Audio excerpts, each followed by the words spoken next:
Welcome folks, to a trip down memory lane as we delve into the incredible journey of Nigel Mansell, a true warrior of Formula One. A tale of sheer determination and willpower, Nigel Mansell's rise to the crown is nothing short of epic. Let's take you back to the late 1970s, when Mansell first turned heads in Lola's T570 F3 car. Leaving his job as an electronics engineer, Mansell sold his house to race and win in Formula Ford, displaying an audacious spirit that would define his racing career. His journey was not always smooth sailing. In 1980, during his F1 debut with Lotus, Mansell found himself sitting in a bath of leaked fuel. The engine of his car failed, yet he continued to race. Such was the man's unwavering courage. Fast forward to August 16, 1992, an iconic date for our hero. Standing on the second step of the podium at the Hungarian Grand Prix, alongside Ayrton Senna and Gerhard Berger, Mansell knew he had finally clinched the Formula One World Championship. The victory was even more sweet considering the tribulations he had faced throughout his career. Our champion here had claimed the title by the 11th race of the season, a feat that had never been achieved before. Mansell's career was a whirlwind of unforgettable moments. He had his fair share of triumphs, with victories at his home race, the British Grand Prix, in 1987, 1991, and 1992. But it was not without challenging times, like a spectacular tyre failure in Adelaide that cost him the World Championship in 1986, and a drama involving a sock drawer falling on his foot at Monza in 1989. Nevertheless, Mansell remained a fighter, refusing to back down, not even from Ayrton Senna, whom he had various run-ins with. Even after winning the championship, complications followed. Mansell had agreed to a contract with Frank Williams, but then Ayrton Senna offered to drive for Williams for free. This led to a falling out, and Mansell quit F1 to join Mario Andretti at Newman Haas in Indy cars. Yet again, he proved his mettle by winning 5 races, including on the ovals, to win back-to-back championships. In the end, Nigel Mansell was not just a driver, he was a champion, strong, courageous, and determined. He wasn't Senna, Prost, Clark, or Stewart. He was Nigel Mansell, a people's champion, who through sheer force of character, achieved the unexpected. To his fans, he was our Ige, and they adored him for it. Ladies and gentlemen, let's raise our hats to the lion-hearted champion, Nigel Mansell. Hello there. I'm George, your host for today, and with me, we have the ever-observant and eloquent Mr. William, our expert commentator. Today is a special episode of our Thursday morning series. And yes, for those of you who are wondering, it's me presenting instead of our usual host, Enzo. As you regular listeners know, we typically air every day on the F1 Motor Fever podcast channel at 1500 hours and 1900 hours. And if you're new here, well, a hearty welcome. Do us a favor, would you? Hit that subscribe button, ring that notification bell, leave your comments below and share the episode with your friends and family. Your support and feedback are what help us keep churning out these special episodes. Now, for today's topic, the remarkable journey of a Formula One champion, Nigel Mansell. Why Mansell, you ask? Well, his story isn't just about the world of racing. It's about unwavering determination and the will to succeed against all odds. And we believe that's something we all can take inspiration from. So, gear up and buckle in because we're about to go full throttle into the epic, historic, and timeless tale of Nigel Mansell. Full throttle, folks. Absolutely, George. This is one ride you wouldn't want to miss, listeners. Buckle up and stay tuned, as we delve deeper into the life and times of one of F1's most unique characters.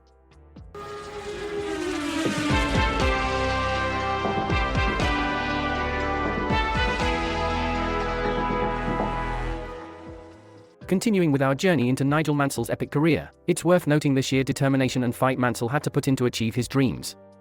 Not many know this, but Mansell had to give up his job as an electronics engineer and sell his house to fund his racing career. Now, that's called taking a leap of faith and believing in one's abilities. But I seem to recall a fascinating piece of trivia, and I'm wondering if it's true or my memory playing tricks. Did Mansell make his F1 debut with Lotus in Austria in 1980, despite sitting in a bath of leaked fuel? Let's confirm this with Victoria, our official reporter. Hello, Victoria. I trust you're well. I'm here with William, and we've been talking about Nigel Mansell's remarkable career. There seems to be a bit of a grey area, though. Is it true that Mansell made his F1 debut with Lotus in Austria in 1980 while sitting in a bath of leaked fuel? Please, do enlighten us. Nigel Mansell's journey was anything but smooth. In fact, it's kind of like trying to navigate a roundabout in Birmingham during rush hour, isn't it? William, do you remember that time when Mansell had a sock drawer fall on his foot at Monza in 1989? Ha ha ha, yes. Only Nigel could turn a sock drawer into a dramatic scene. It's like his life was scripted by a Hollywood screenwriter. Precisely. It's quite incredible when you think about it. From a sock drawer mishap to the dramatic exhaustion in front of the royal box after the 1992 Monaco race.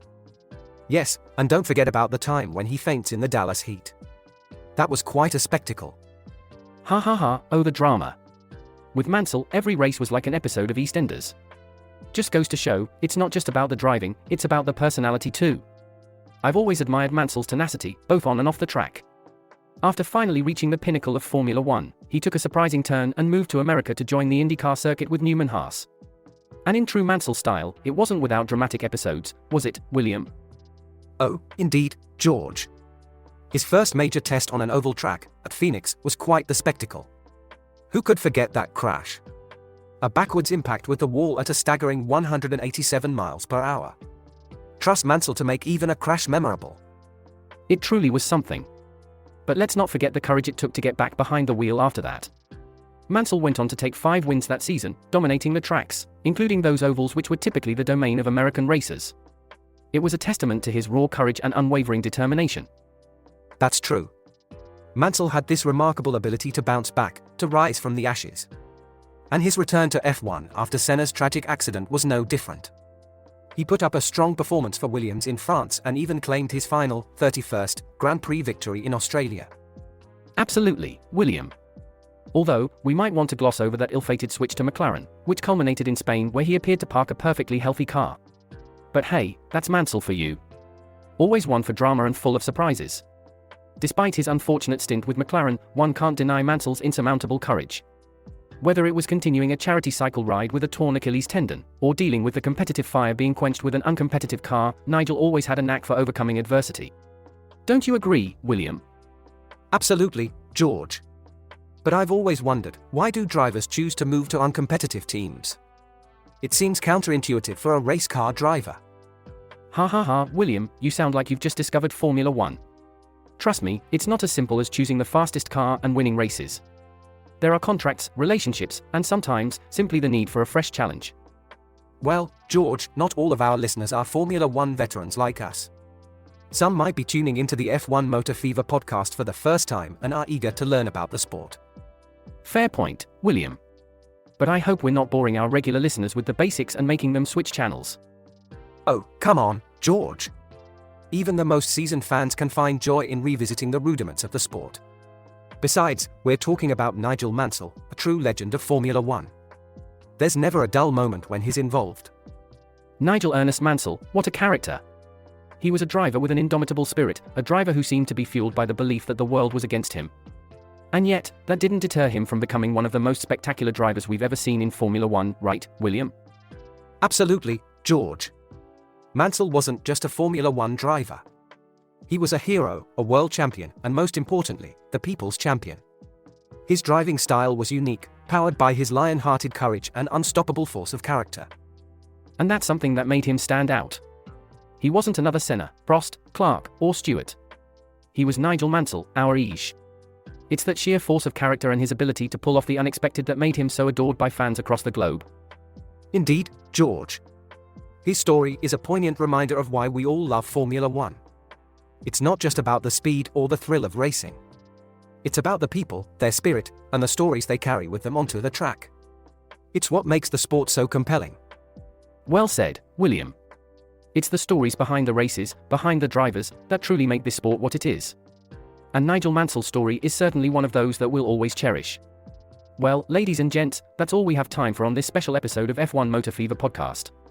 We've taken a nostalgic trip down memory lane, reminiscing about the incredible journey of Nigel Mansell.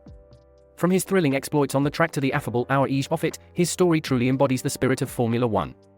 Remember to comment on your favorite Mansell moment and, if you enjoyed the episode, don't hesitate to share it with a friend, on your social media, or even with your fellow race day buddies. And don't forget, we have great content coming your way every day at 1500 and then again at 1900 hours, with a special episode like this one every Thursday morning to kickstart your day. Trust me, you don't want to miss out. Absolutely, William. And we want to give a massive shout out to our fellow team members, Felipe and Vicente, for making these episodes possible. And a special mention to Enzo. We're sure you're going to love this one. Oh, absolutely. It's all pedal to the metal here at F1 Motor Fever podcast. And until next time, remember folks. Smith, pedal to the metal, keep your gaze on the road, our channel's content is pure gold. See you in the next episode, race fans.